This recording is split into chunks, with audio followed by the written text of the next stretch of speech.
Hello bachon, let's read the question. The question says the respiratory quotient during cellular respiration would depend on the A, nature of enzymes involved, B, nature of substrate, C, amount of carbon dioxide released, D, amount of oxygen utilized. Question में हमसे पूछा है कि cellular respiration के दौरान जो respiratory question होता है वो किस पर डिपेंड करता है फ्रॉम द गिवन 4 ऑप्शंस. तो सबसे पहले बात करते हैं इस क्वेश्चन के की कॉन्सेप्ट की.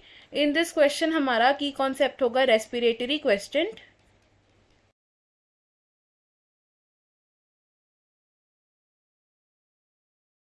रेस्पिरेटरी क्वेश्चन को हम क्या बोल सकते हैं, RQ बोलते हैं हम इसे.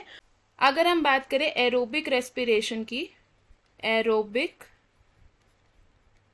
रेस्पिरेशन, तो एरोबिक रेस्पिरेशन में क्या होता है, कार्बन डाइऑक्साइड इवॉल्व होती है और ऑक्सीजन कंज्यूम होता है.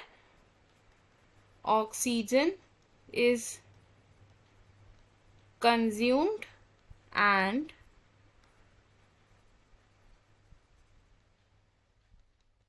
Carbon dioxide is evolved. तो जो रेशियो होता है ऑफ वॉल्यूम ऑफ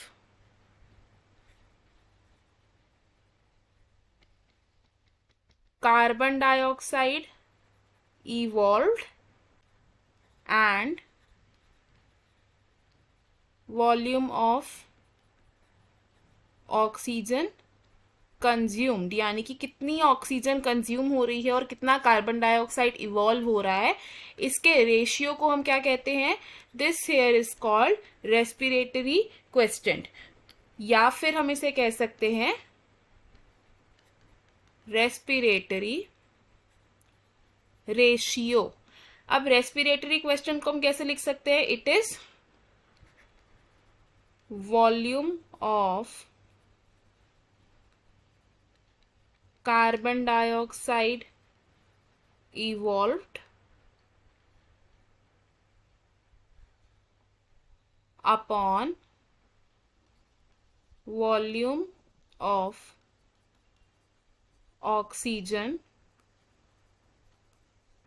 consumed. अब सेल्यूलर रेस्पिरेशन में जो रेस्पिरेटरी क्वेश्चन होता है ये डिपेंड करता है ऑन द नेचर ऑफ